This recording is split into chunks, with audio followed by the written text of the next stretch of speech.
Hello and welcome to episode 74 of the DaebakCast. This is a weekly podcast where the three of us come together each week to discuss K-pop and whatever's current in the industry. This week we have actually 4 album reviews, kind of, more like 3.5. Yeah. So I guess in this episode we'll be covering AOA, then LOONA, then Hyukoh, then Yubin. Yubin, we would be covering her full album, but that got delayed, so now we're just doing her single and discussing some stuff around that. Anyways, as always, I'm joined by Nate. I won't ever let you shit on me. What? Excuse me? Wait, there's no way that's real. That is 100% the line Ailey said like physically, in the like song "Live or Die." No, like she's talking about, she's talking about like someone like insulting her and stuff, but taken out of context, it's amazing. So I had to say it. I won't ever let you shit on me. Why, Ailey? Yeah, Oh, I was just goodness. listening That to wasn't Ailey me. in my car, and that came up, and I was like, "Well, I gotta say that because that's amazing." For the record, that was not me. I'm not that Ailey. Pure poetry. But I do have something to say. We have a Facebook group and a Discord now. Yes. They are the pinned tweet. And we'll put it, they're actually, I put them in the like auto description thingy, so they'll be be linked in all the descriptions from now on. So yeah, come join our Facebook group and Discord. Right now, literally, Christopher is the only person in our Discord that we didn't already talk to. But yeah, it's cool. It's cool that we got the he said Yeah. he's all the way from Kenya. That's crazy, right? Yeah. So yeah. if you listen to us and just want to like hang out and chat with us more often, those are good places to do it. If you want to share, I mean, those will definitely be the best place to get a hold of us if you want to know like our opinions on stuff, or if you want to know what's going on with the channel or something like that. Whatever, you can just shoot us a message on Discord, post on the Facebook group, whatever you want. dank memes are required. Only the dankest of memes. Yes, of course. All right. Anyways, I'm also joined by Andrew, who usually has 3 things. Yeah, I'll just keep it at 3. I was gonna add a 4th, but no, I was gonna add a 4th, but no, Nate already covered the Discord. Anyway, number 1, we have, or I guess like for the past two weeks, we've had what you call Good Fridays, which is like basically Kanye West he's basically releasing like 4 new albums in the span of like a month or so. It's crazy because he did Pusha T's album a couple weeks ago, or like last week or a couple weeks ago. Remember I was talking about the whole Drake fiasco? That was Pusha T. Like Kanye produced that album. He produced his own album called simply titled Yay, which was pretty good, surprisingly. That's my non-K-pop pick of the week this time. And it's actually like he had this crazy like listening party in the middle of like nowhere in Wyoming, because apparently apparently that's where his like recording studio is or whatever. He wanted to like he recorded all these like albums back to back to back to back, and he took everyone up to Wyoming, and then that's where they had the listening party. And so it's like a bunch of people. Random spot. Yeah, it's so random. And like there's these like I was listening to Joe Rogan's podcast or whatever, and Candace Owens was on there, and she was like, "Yeah, I gotta head off to Wyoming after this." And he was like, "Yeah, was it for the Kanye thing?" And she's like, "Yeah." I was like, "It's so random." Why? Yeah, like in just like all these like prominent like hip hop artists like A$AP Rocky, Pusha T, God, who else went? Like I think Tyler the Creator, like a bunch of people went up there, listening party. Apparently some guy snuck on there. He like lives, because the place is called Jackson Hole, Wyoming, and then they go up there, they have a listening party. And the really nice thing I wanted to talk about mostly was the after party. Is like the after party, they basically just went to some local like pub or something, or like some local bar or whatever, because it's kind of like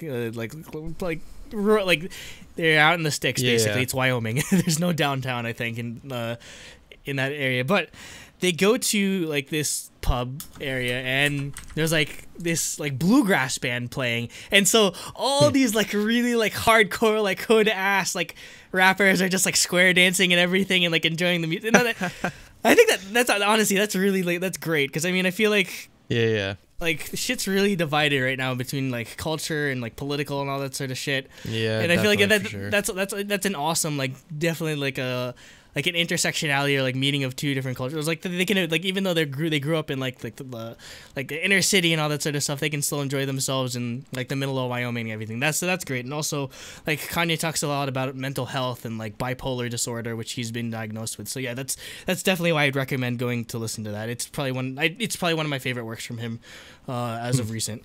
Number 2. After when this goes up, it'll be during E3. So just like the hottest take. I want everyone's hottest like E3 prediction. Mine is Goku for Smash. That's it. No, there's no way that's happening. It might. Bandai Namco is producing are the ones that make like Smash Fighters. Now.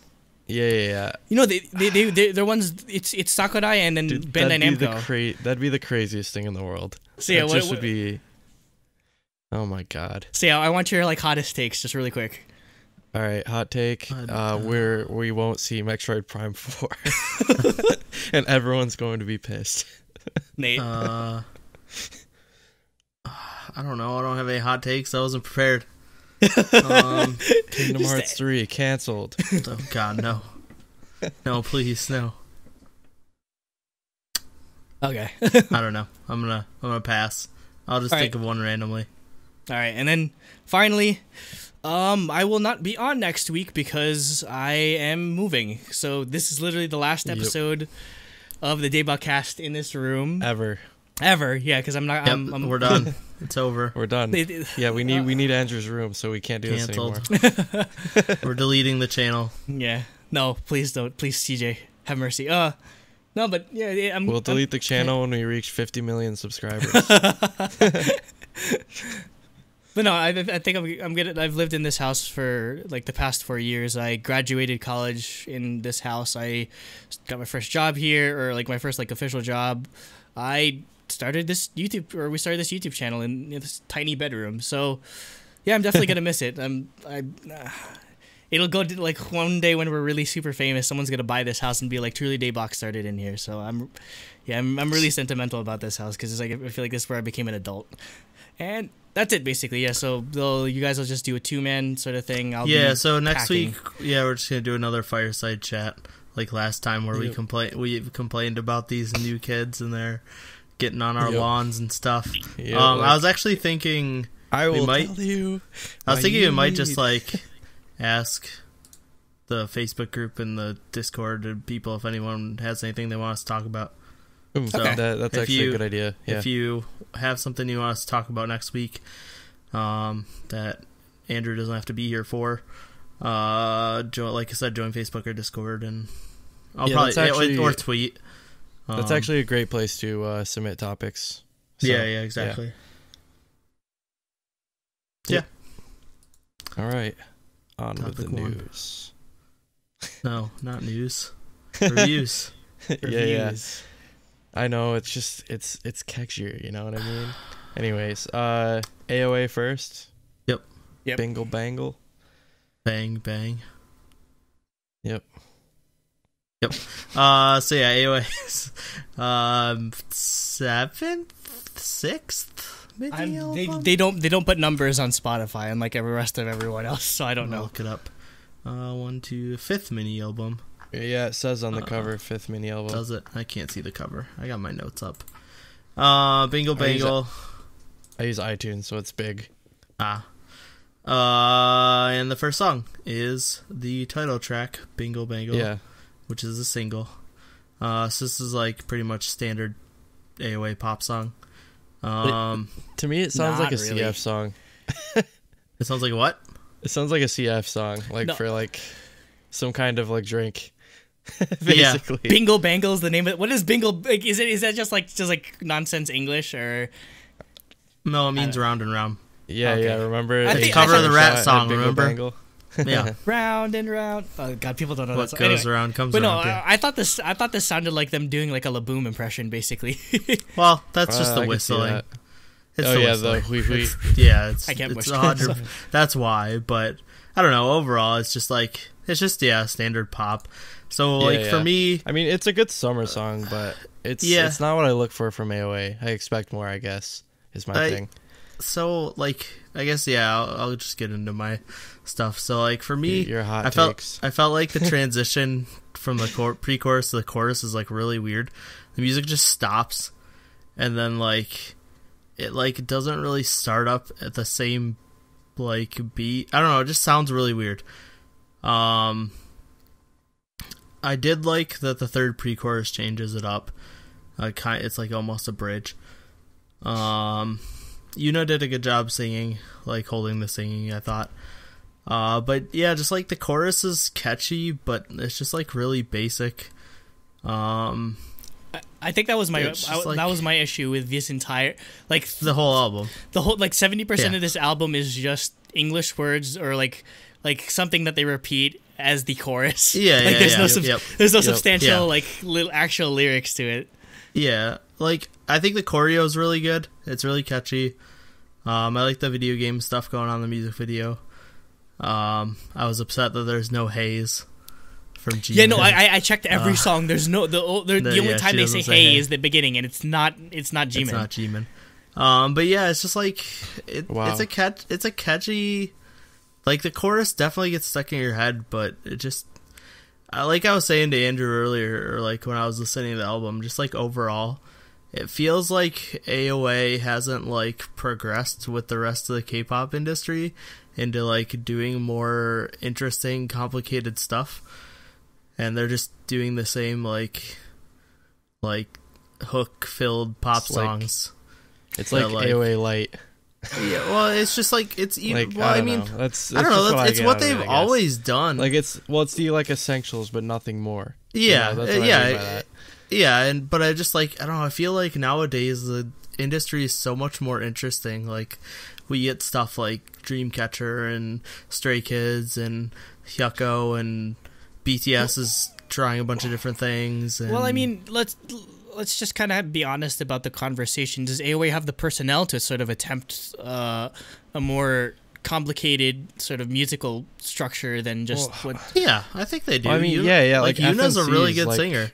FNC is the fourth or fifth biggest K-pop company. No, I mean in terms of in terms of the actual members, because I see. I feel I feel just in general for a lot of, or at least just especially for this album, I feel they're sort of, if you're to put it as a baseball analogy, whereas I feel a lot of their older songs were home runs because they had Choa carrying the vocals a lot.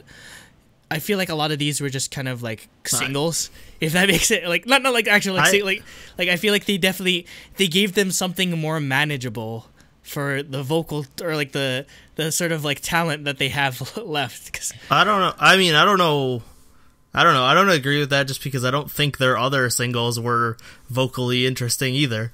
Choa is powerful, but I thought a lot of them were Like a Cat doesn't have any crazy vocals that stand out to me, or but I think what really sold them on, or what really sold me on their vocals was I heard acoustic versions of mini skirt and everything, and but those are harmonizing. I'm just talking about their actual singles have never been interesting vocally, in my opinion. I think they're definitely more hit or miss than I'd like in most groups, because some of them I feel we had the same, they're running into the same problem that they did with Bing Bing and Excuse Me, where it's literally just repeating a word that's the title of the song. So yeah, I feel in that I feel in that aspect they have not progressed musically, because I feel it's just such an overused trope, just in Korean music in general, because they try to make the hook as catchy as possible regardless of language. So that's why they try to make it with something like that, Bing Bing, Bingle Bangle, I don't know. Actually, God, what was the one where they were lifeguards? Heart Attack. Good Luck. Good Luck. God, even Good Luck has a Good Luck. Almost every song from them is like that, basically. So yeah, I can see that. Like I said, they've always been like that. I think for me, like, it's not so much that's a bad song. I think it's a good. It's a decent song. I Like, enjoyed and it. it's a I good enjoyed it summer song. actually. I think it's just like, you know, I agree with you guys that I'd like to see them go somewhere different now that they're, you know, like Showa was the leader, wasn't she? Yeah. Or Solyon is, I think, the leader. No, Soyeon's definitely not the leader. I don't even know. They might not have a leader. Actually. I don't know. I don't know. Either way. Some that groups Showa don't have leaders. Showa and Either way, Solyon are but- the most famous ones, basically. Yeah, they lost one of their like. No, Jimin's the leader. biggest- What are we talking about? Jimin's always been the leader. Really? Yeah. Interesting. She's the anyways, oldest. So she's 91. anyways, Same age as me. they you know, they lost one of their main members, I guess, more like iconic Yeah. members, I suppose you could say. I guess Showa was older, but I think Jimin was still the leader back then. Yeah, but anyways, I don't know. I just feel like they should like step somewhere else, I guess, rather than go back. It's too safe, I guess, is what I'm gonna. Yeah, go with, yeah. You know. But it makes sense because this is what Korea wants. They're still huge. They're But always again, going to be huge. I think it's a fun song. So it's no, yeah, I'm not I gonna think it's a complain fun that song much. too. It's just, I don't know. Like when I first heard it, I was disappointed because like I just wanted something more. But compared to the rest of the album, it's actually one of the better songs. So like, No, it's good. I wouldn't put it as my favorite, but it's not my favorite. But yeah. I don't know. I feel like the rest, almost all the other songs are very similar, but like not even as catchy in my opinion. But we can get there. But I mean, like with this, like I'm kind of disappointed that it's basically just it's another like I don't know, like bunt or like single. It's really safe, but it's catchy. It's catchy. You do have to admit that AOA is very good at making their songs catchy, both sonically and like visually, like everything.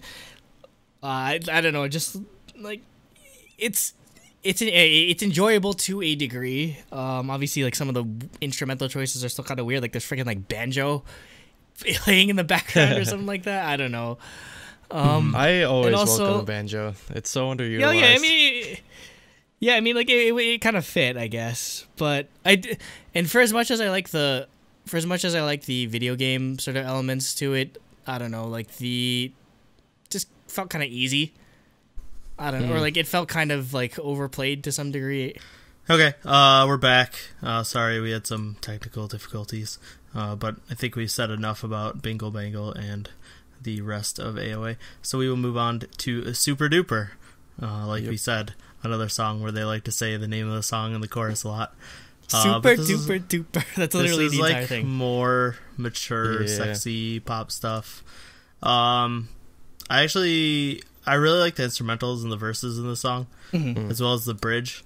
But yeah, once again, it's just the chorus is like really basic, and I think this would have been a better title track, actually. I don't know. I feel like the dance and stuff like that would have been cooler. So I feel like it's. I don't know. What I was gonna say is I agree that it suffers the same problems basically. So, but I mean, do you think going with like a super cutesy song like what you call like Bingle Bangle was a conscious decision? Because I feel like any of the rest of these tracks, a lot of them have a more mature sound. So I feel like it's like either this or the next track being a lot more sexy and like mature sort of thing. Like it would have been, I guess, the normal play for them, but they decided to go with a cute song for like the title or the single. I don't know, because coming off of like the last like 3 singles or whatever, which are all like sexy and everything. I mean, I guess it would kind of have to be. I think, you know, I think Bingle Bangle is fits into that like Heart Attack, like cute, sexy style. I mean, I still don't think it's as sexy as Heart Attack was, because Heart Attack was like, I feel like Heart Attack was their Cross girls. The choreo was sexy, but like the outfits and everything were the same style as Bingle Bangle. Yeah, but still, like I feel like this is definitely more of what I think of when I hear AOA, which is maybe that's why I enjoyed it, even though it like again it's just super repetitive hooks again. Like for like songs that I guess I perceive as safe, I'd call it still pretty good, a pretty enjoyable song. Yeah, I agree. I think this one I'm probably more likely to listen to than Bingle Bangle, just because like while the chorus is repetitive, it still does sort of like suffer from the same problems as Bingle Bangle. I think it's way catchier and more of an earworm. I don't. Yeah. I think Bingle Bangle's chorus is way catchier, but I like the verses and the instrumentals of the song way more. I think I just like how like hard they do their R's. Super Usually that's a duper bad thing, duper. Yeah, I guess it's just like they're. Yeah, I guess it's just because their singing pattern, or they're just not used to they're just not used to like how you emphasize certain syllables in English as compared. Because I mean, otherwise it'd be super duper duper. Super duper duper. Yeah, which is a Del Shabbat song. Yeah. Wait, seriously? It's Super Duper Diva. Oh, but it's with A's. Okay. We good? Moving on. Yep. To Heat, which is an acoustic ballad. Really awesome guitar part. I think this is the only song on the album that has a good chorus, like a not basic boring chorus. I think this is the only song that kind of shows off the vocals the best. Oh yeah, it's a really good vocal showcase, like saying, "Hey, like we don't have Cho anymore, but we're still really good at singing." I don't know. Otherwise, I found it kind of boring though. Other than the chorus. This is easily my favorite song. Yeah, I don't know. Because I feel like if this were on any other album, it just wouldn't stand out. You know? Yeah. So yeah, I don't know if I could. Just giving them like sort of like, well, they did this, like points. Yeah, it's like pity points at that point. Yeah. I don't want to do that. You know. I don't know. I not like nothing stood out to me, but this song, and like sure maybe it's because it's different and AOA doesn't usually do this, but to me that's something. I don't know. It just sounds like it kind of sounds like something other girl groups kind of do, just like it sounds like filler, basically. Everything AOA sounds like other girl groups do. That's all they do. They do true. Like basic pop songs. That's true. Nothing they do is unique. I mean, I don't know. I thought Like a Cat was pretty unique in the stuff like around that era. Yeah, I guess around the era it was, but since then they've just like I don't know. I'm just getting bored with them, I guess. Yeah. I feel that.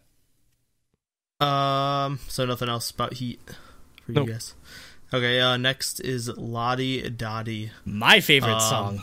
So this is... I don't know what this reminds me of, though. Well, it's just like... So this is like a Latin tropical pop song. Yeah. The thing... I can't give you an exact song that it reminds me of, but it just follows like the most standard progression for this type of song ever. Like every Latin pop song has this exact same progression. Yo, I kind of like it personally. Yeah, Latin music's popping right now. You kidding me? It just reminds me of old like YouTube meme music from back in like 2010. You know, I put this in the chat before, but it mostly different genre of music, but like the beat reminds me of who made that freaking song like it's literally like a techno song about freaking Dota. I have no idea. I've never heard a techno Oh my god, it was Bass Hunter. Like that's an actual like meme song where the song is like literally just about him playing Dota. Like the original, not even like Dota 2, like original Defense of the Ancients Dota. Yeah. It has like the same beat, or like I think he turned it into an English song as well. Like all I do. Now that you said Bass Hunter, I know what you're talking about. Yeah, it's got the same type of vibe to it. It feels very memey, but like I feel like it's a lot more interesting than what I've been hearing so far in this album. So I think that's why, and it fits AOA very well, like sexy Latin, like really like really like sexy, like sounding horns and all that sort of thing. I don't know why. I don't know why this couldn't. They've never done like a title track like this. Like imagine them doing a title track in this type of like style. It would work so well with how popular Latin music is right now. You know, I agree. I think this would be perfect, actually. I think this one's my favorite on the album, I think, actually. Like, I don't know. Like, even though it does sound like it's something we've heard before, I guess it's kind of hypocritical to say this, but it's something AOA hasn't done, even though we just said the last song was boring, even though it's also different. Was. It's a lot more interesting, though. Like, this is more of a dance track, though, so I feel like, you know, this would be more marketable for the single, you know. Oh yeah, I think this is probably my favorite song other than Heat, but yeah, it's just in that same vein. Like it sounds like every other Latin pop song out there, and I'm just like, there's nothing interesting about imagine this AOA other than it's an AOA song. It's like exactly what Jacob just said. You guys just said that Heat sucked because it's something anyone else would do, but this song, it's something anyone else would do, but they've never done it. We don't really get this kind of thing in K-pop, though. It's usually in Latin now we music. do, but Heat, a song like Heat is something you get a billion times in any K-pop group, but something like this. This one we only get but this is times. We get in American music. I don't mind that. I don't mind that at all. But no, I don't know. I was gonna say, guess who wrote this song? I have no idea. No, I wish Elliot. No, Ricky Martin. No, it sounds like something Ricky Martin would perform. Jung Younghwa, the lead singer of CN Blue. Oh, CN Blue. Okay, Yeah, he makes sense. Okay. That's awesome. That's awesome that he wrote this. Yeah, they're on the same company. Yeah, so it's FNC. Makes sense. So. Yeah, so that's cool. I didn't know he had songwriting credits or outside of CN Blue.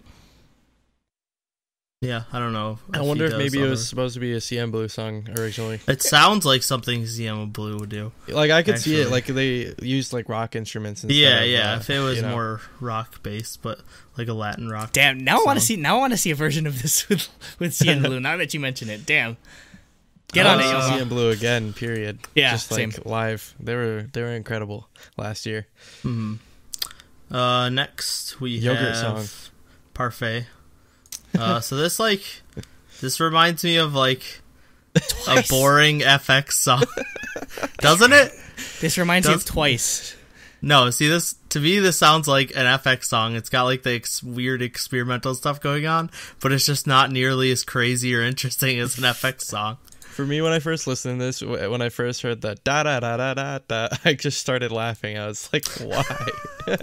Yeah, I don't know. Like, when AOA does music like this, it kind of sounds like they're being imposters. And I know that they're.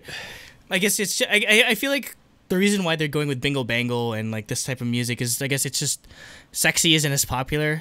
In terms of, I mean, it's kind of coming back though, like with like Pristine, even Mamamoo is doing something maybe that's a like little more, G-Idol, like, I'd say, is more like mature. G-Idol is, well, the Girl Crush stuffs. Yeah, but I mean, like, that's the thing though. Like, I guess it's just like AOA level where they're literally unzipping their skirt type of thing is kind of gone. Like, that's not. Yeah, and I feel like this. There's just like, I feel like there's just a bit too 2015, yeah. And I feel like there's just a bit. I think they went too much in the opposite direction. It's kind of like an emotion. It's too much of like a rubber band sort of effect. I guess that's why it's weird. I feel there was no gradual progression towards this. It's just like we're super sexy now. We're super cutesy. Like we're all like in our 20s, but we still want to act like very like childlike. I guess I don't know. But no, I keep saying this kind of sounds like a Twice B-side. It kind of sounds like it kind of sounds like AOA doing a Twice B-side. It just sounds really weird to me. But not a good Twice B-side. Yeah, I don't know. Like, I don't know. It's this one definitely was the most. Well, this and the next one definitely fell the most flat, in my opinion. Which is saying something because I. Been really you've been down shitting. on this You've album. been shitting on this entire album. I've not enjoyed most of this album. It was, I don't know. I just like I said at the start, like K-pop's been so interesting the past couple of years with all the different things we're getting. Been like just the bar is so much higher, and it feels like AOA hasn't moved at all from where they were like AOA 4 years ago. Again, if we want to take the bar like analogy, it's like some dude is like, okay, I'm gonna start at like 400, I don't know, like 200 pounds, 300 pounds, 400 pounds. AOA's just more weight. 200 pounds for like, they just, Yeah, AOA has just been lifting the same weight for like the past 5 years, basically. Yep. Yeah, Yep, and I mean, maybe you can get away with that in like in Korea or maybe in K-pop in general. Well, yeah, I mean, they're they're still huge in Korea. Yeah, and that's just like Bingle has almost 8 million views already, so.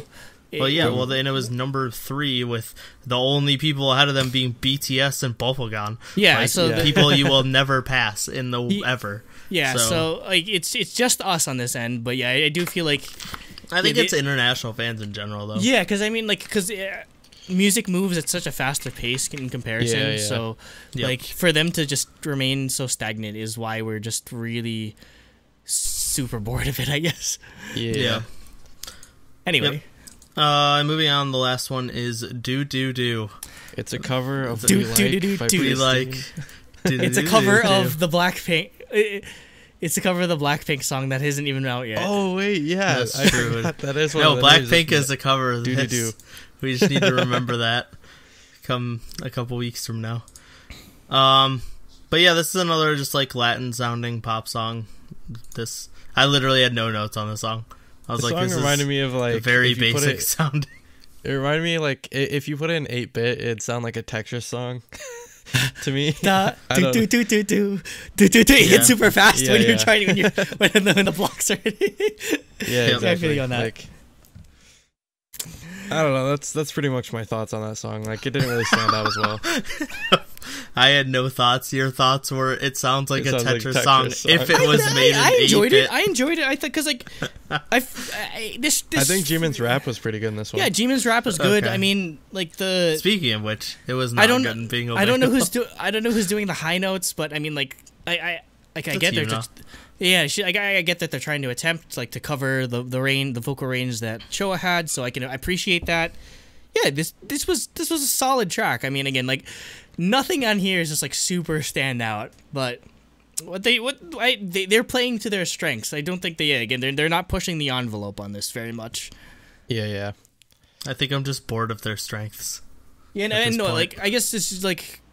I believe we were having a conversation a while, probably a year ago, about like where we think AOA was going in terms of direct. This was before Choa left, even, and I kind of feel like Choa kind of compounded those like complications in terms of what direction they were going in to some degree. But yeah, because we talked about Yeah. their last album. We didn't review it, but I remember talking about it in some episode, probably during Releases. That was with Good Luck, right? No, that was Bing Bing and Oh yeah, that's right. I always forget the order of those. That was like the first excuse release me. episode, but yeah, I feel like we were just Yeah. I don't know. Yeah, And we were in the same boat. We were just like, yeah, this is sounds like they're just gonna they're like still doing what they've been doing, and they're not innovating or doing anything interesting. Yeah, and I feel like it's A year and a half later, Yeah. same boat.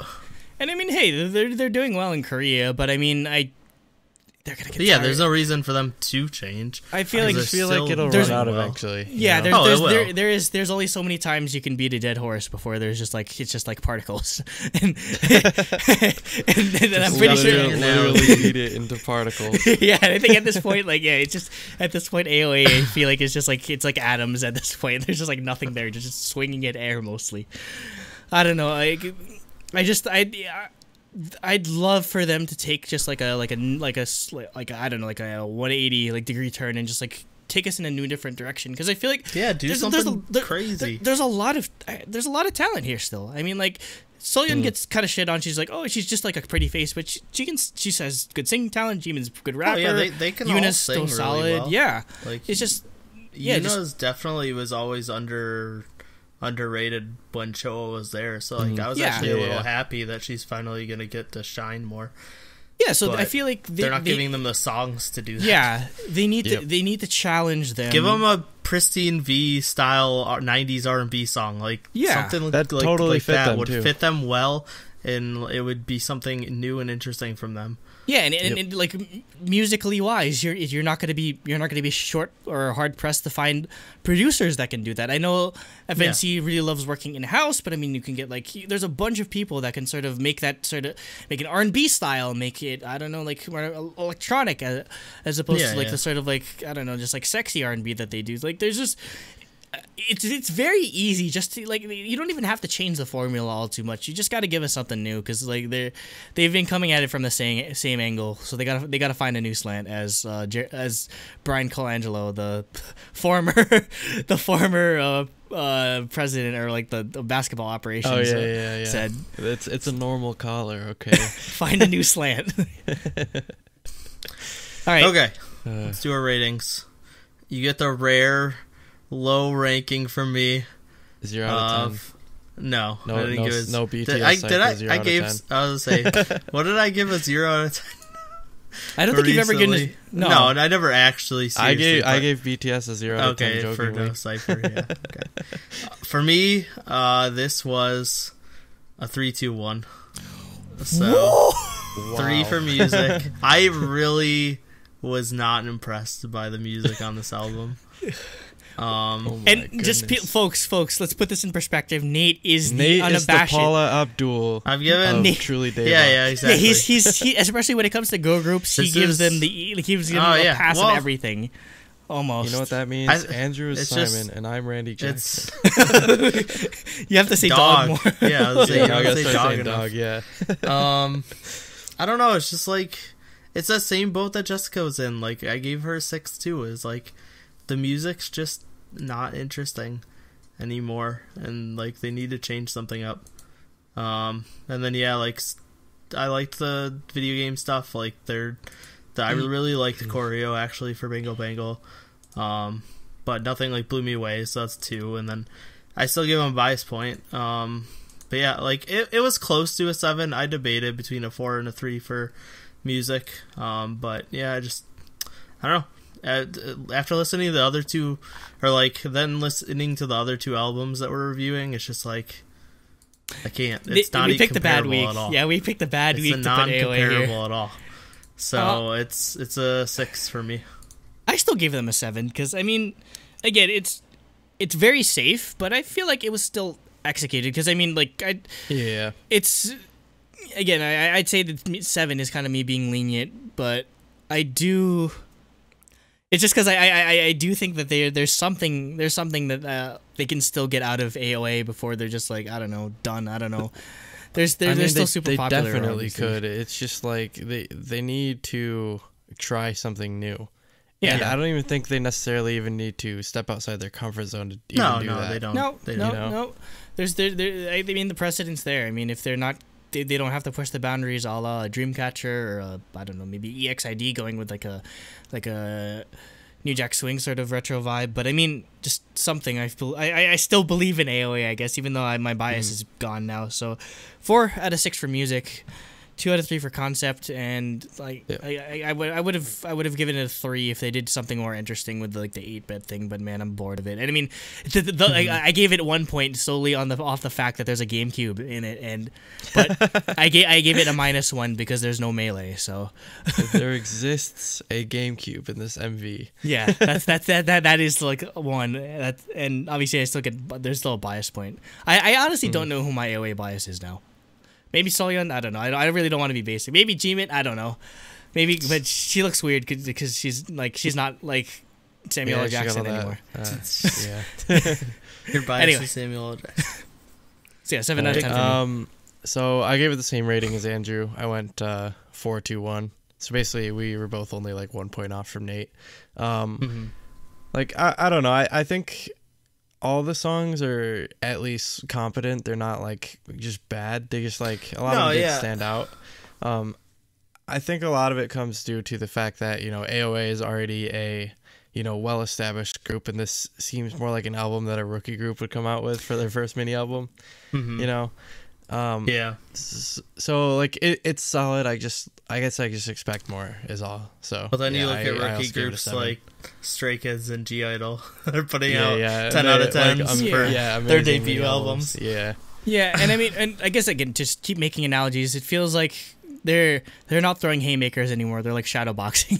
It's just like they're just trying to stay. They're just trying to keep some type of relevancy until, I don't know, maybe they can have proper time. Because I mean, I'm guessing Choa sort of like threw a wrench in their plans. So maybe let's see. Like maybe this is a one-off sort of thing, and the next comeback will be much better. But I really don't know. I doubt it.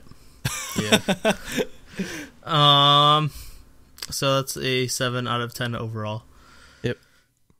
And all right, we can move on. Next topic, Loona. To correct? a much more interesting album. Loona. Youth by Young. Loona is Youth by Young. Love Loves to Love. Which is a favorite album. Which is, when these both came out near each other, I was like, what is going on in Korea right now? Everyone's having strokes. They don't they're just repeating words over and over again for their names. In AOA, all they can say, AOA can only say like the title of their songs. They're like Pokemon. They become Pokemon, exactly. This is LOONA yyxy, Beauty and the Beat. Which I believe Master Race. I believe Beauty and the Beat is a freaking Justin Bieber song. Not even joking. Is it really? That's a Justin Bieber. That is correct. That's a Justin Bieber song with Nicki Minaj. So I mean, we're gonna assume that the repackage of Beauty and the Beast, then, right? Because all the repackages have been one word changed. Beauty and the Beast. Cool. Beauty and the booty. Booty and the beat. And they're just doing like twerking for their choreo. No. They're too innocent, please. No. Card did. Yeah, but they're a little younger than Card. You got Chew in there who's like 12. No, Chew's too precious. God damn it. Chew's not the younger one, is she? I thought Gohan would be younger.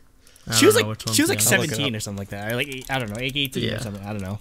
Well, anyway, actually, I think Olivia is younger because Olivia is the same age as Cherry. Oh, okay. She's 2001, I think. Oh my god. Okay. Oh yeah, well, Chew is 1999, so she's she's like 1 year older than you. Yeah, she's 1 year younger than me. What? Yeah, younger. You know what I mean. Okay, let's go to the songs. We have Dal Segno. So this is like acoustic guitar into synth pop intro. Really awesome synth stuff. Once again, I wish their intro was a full song because I'm pretty sure we said that about every single one. All the intros from the Odd Eye Circle. Yeah. Yep. But good. Well, I like that. Yeah, wasn't it Odd was the intro? Yeah. And then they combined it with Girlfront to make Odd Front, which I think is better. Yeah. Odd Front's way better than Girlfront. Okay, so the term Jalsenyo is it's a musical term. It's obviously all musical terms have their roots in Italian for I forget why, but I'm guessing just a lot of Italian composers. But what it is it's not on music sheets. It's marked as DS. That's what Dalsenyo means. So usually, it'll mark where you have to go back to in a song, and it's either al coda, al fine, or like that sort of thing. So basically, it's like saying coda.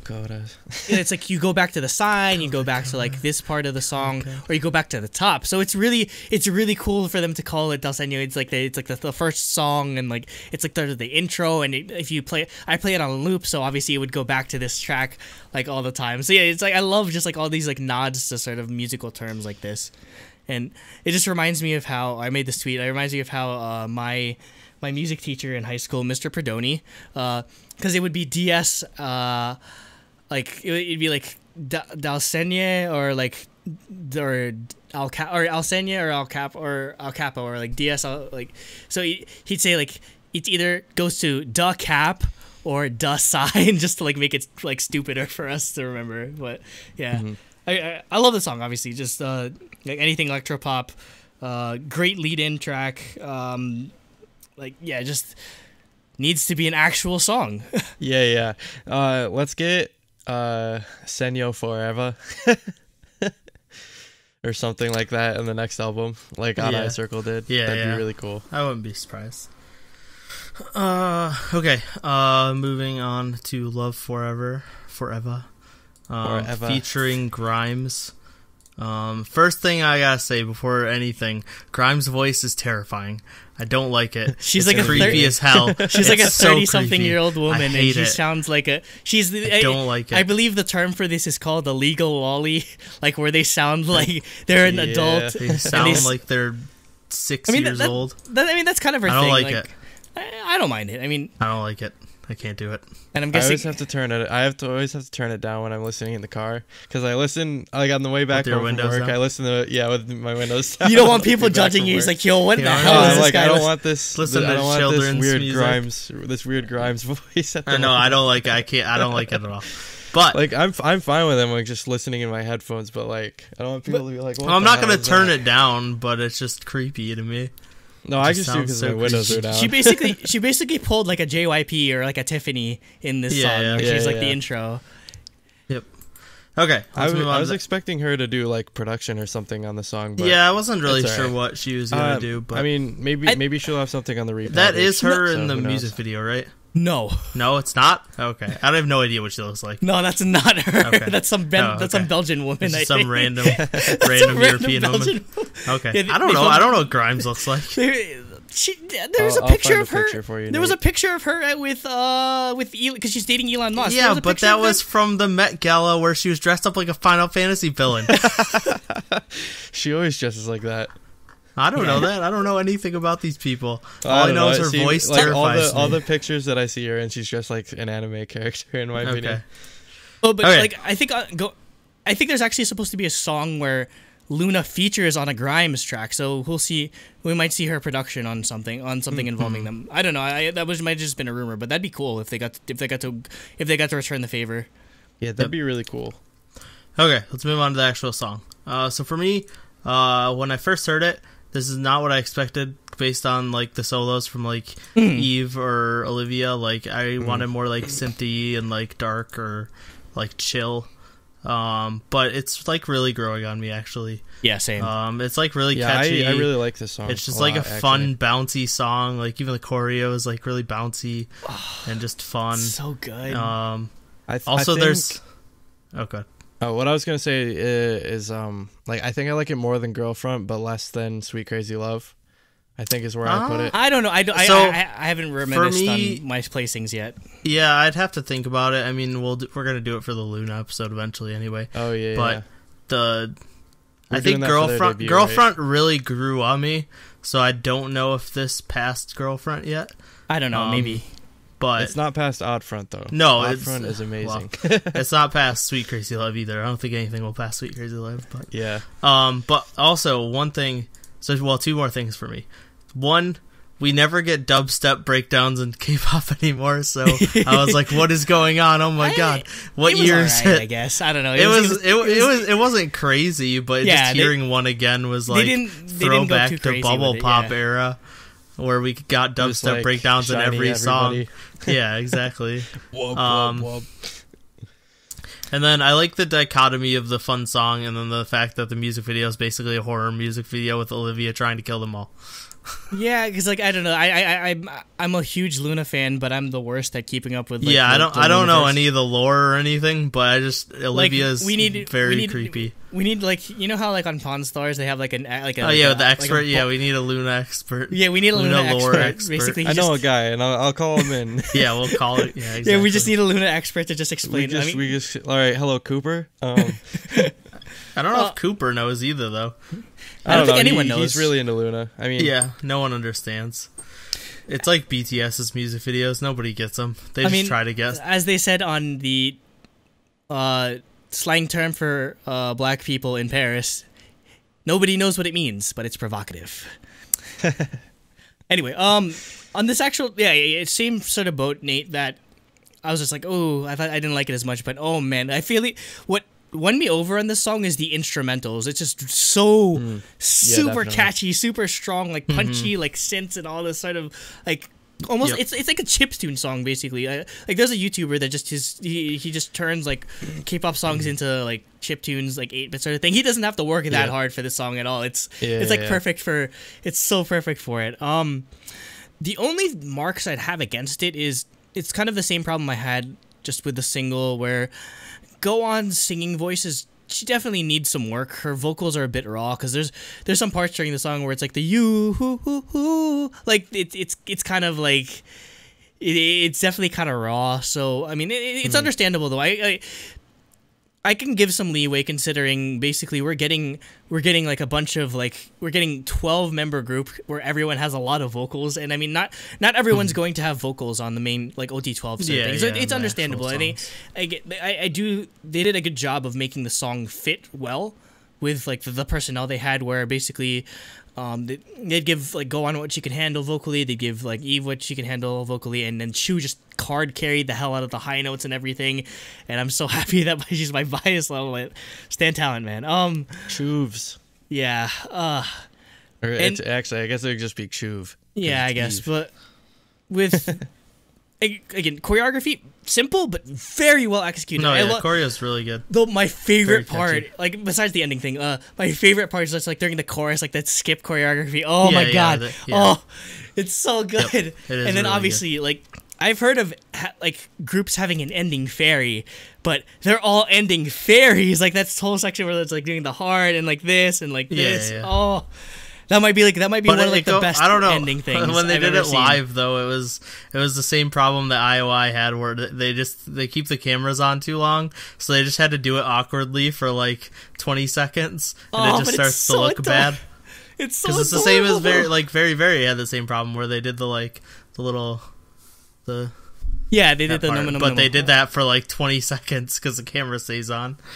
And I think I was kind of iffy the most on this like subunit because I guess it's just sort of like the tail end, so we really didn't know. But they complement each other very well. I think they work well as a subunit. So and with this subunit like being quite different from 1/3 and Odd Eye Circle, like it just makes me wonder where is the full group going to go? It's gonna be so because they keep coming out with new styles like. But all of it's good so far. I mean, maybe it's just gonna be. Maybe we won't actually get very many OT12 things. There'll just be an NCTU situation where like every release is like different that I wouldn't mind. That I wouldn't mind. I don't know. I kind of just I want to see the full glory. Like I mean, I do too. Like to me, it feels like LOONA is almost like female EXO before all the members left. That's true. That's true. It's kind of like where how like they had like the EXO MXO. So which one's gonna leave and then go? No, please, no, 101 China, season 3. Yeah, but and no, just one. I have to mention. Oh my god, I was so shocked at the comeback or the debut stage on M Countdown. They had so many fans. Like there's just like this girl like pterodactyl screaming the entire time. Every time Chu like started singing or like came up. I'm like if they have this much of a fan like a decent like base before the group like OT12 debut, like imagine how big OT12 might be. Like I don't want to overhype myself too much. I don't know. It's I don't say don't because like it's hard to tell with fan chants because like it's literally just their fans in the building. But I mean, like Odd Eye Circle didn't get this loud of a reception. When if you go back and watch, they've definitely been growing since. Yeah, that's why I'm thinking like year. I think we're looking at sales and. Yeah, I think it's a good indicator of where this might end up going, and I think it's definitely a positive direction. And I'm just glad that they were able to give each of the different subunits were able to give something different, and all of it's worked out well so far. So I really can't wait for OT12. OT12 might be like the biggest like event of the year, besides I don't know, Epic High or something like that. I don't know. Anyway, Jacob. SNSD OT9. IOI come back. Yeah. Anyways, we're still talking about Love Forever, right? Yeah, you haven't talked about it, so. Basically, I actually like when I first heard it, I was like kind of but it's really grown on me. Yep. I think it's just because it wasn't what I expected. Yeah, I think that's why. we all that. Once you can meet those yeah. expectations. Yeah, exactly. Like another reason is I didn't really know what to expect because like. You kind of had two sides of the spectrum with Odd Eye Circle and 1/3. 1/3 being on the more cutesy end, and Odd Eye Circle being on the more like mysterious sort of, Yeah, just. I almost wanted to say fancy. I was like, what the heck does that mean? Fancy. But, anyways. Mature. Yeah. Anyways, YYXY, I think they turned out really well. I think, I don't know. I guess. Overall, I'm good with it now. I guess I don't know how to describe the song because it's you've accepted it. You've accepted the LOONA trash inside your heart. yeah. I guess so. Like it's weird. I definitely did that today. Well, yeah, like because I started out with 1/3. I'm like, dude, I'm never gonna follow this group if they continue doing this. I know exactly. I was in the same boat. I just bought all of 1/3's solos on iTunes, and now I just bought a bunch of albums on Amazon. I told you guys you'd do it. Goodness. Anyway, God. Again, next it's gonna be like the Avengers when they're all together. It's gonna be crazy. Or it'll be like Justice League. No, it better be like the Avengers. Blockberry, please do not make it like Justice League. Use all that weapon money and make it good. Okay, next is Frozen. So this it's a cover of the movie. No. Yeah, it's a cover of the movie. Cover for the movie. This is what I thought the solo or the single would sound like. This is like chill synth pop. Based on what Eve and Olivia had, like this is what I was expecting. It's like I really like the explosion of vocals for the chorus. Like they really go hard in the chorus. And then just the synth is just awesome. I love the song a lot. It's definitely my favorite. I like it, but I'd say with how good like the entire like mini was for me, this would probably be the least standout. That being said, though, again, I feel like this is a good vocal song, whereas I feel like they didn't get to show as much because like it's a kind of an electro pop song, Love Forever, so they didn't get to show outside of Chew, they didn't get to show much vocals. But yeah, this was great. Like the sort of like group vocals during the chorus goes really like powerful. So yeah, I still think it's a good song. It's just it definitely just pales in comparison to like what came after it or like the rest of it. I think for me actually it's between this and another song actually are my favorite, I think. So yeah, I actually really like this song. I think the instrumentals are nice, and it's got this generally like uplifting like feeling to it, which I always like. My only like small criticism is that the chorus is a little teensy bit boring, but yeah, I think it's still a pretty catchy song, so I liked it a lot. Yep. Next we have One Way. It's a ballad. It's a ballad. It's a good ballad. Strings. This is one of my favorites, to be completely honest. Yeah, this is the other one that I said was that this is like between. I'm just like when I'm hearing this, I'm just like, this is like Sochi level good, like that, like great vocals and everything. I feel the person that got to shine the most on this was Eve. Like her vocals on this are incredible because I mean you're getting definitely you're getting the high notes from Chew, but Eve I feel like just really shine in this especially. I'm telling you guys, Eve Master Race. Come on. Nah, I joined the Eve train. I gotta go with I'm on the Pikachu train. I'm on the murderous demon train.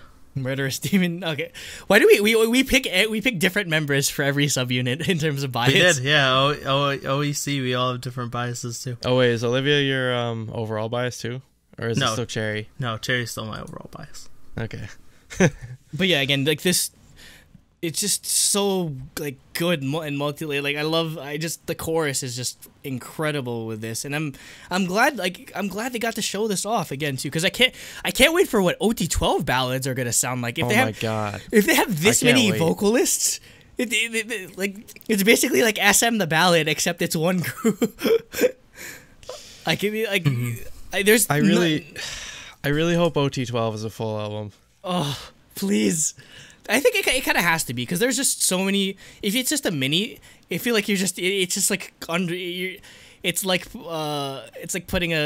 having like a freaking like V6 and having it like be automatic or something like that. You're just like you're not using it to its full potential. You really gotta push the group with how much talent there is. Yep. Next we have Rendes Vaus. 18.60Y. Okay. No, what is 18.6Y? Like years? What was disgusting? Rendes Vaus. Oh, Rendes Vaus? You've ever heard it just called that? Rendezvous 18.6Y. I assume that's years. Is that their average age? Maybe? That's what I just assume it is their age. I guess. But, because Koreans are, like, doing that type of stuff. Just, like, averaging the age? Like having ages and... Okay. Yeah, averaging ages and stuff like that. Weird. It's like blood types. I don't get it. It's a cultural thing. I don't even know my own blood type. I'm O positive because I donate. So I have no idea. I have no idea what my blood type is. I don't know how to describe the song. It's because like there's like classic rock and like funk and pop, and then there's like strings, and it's just it's all over the place, but it's really good. I really like this song a lot.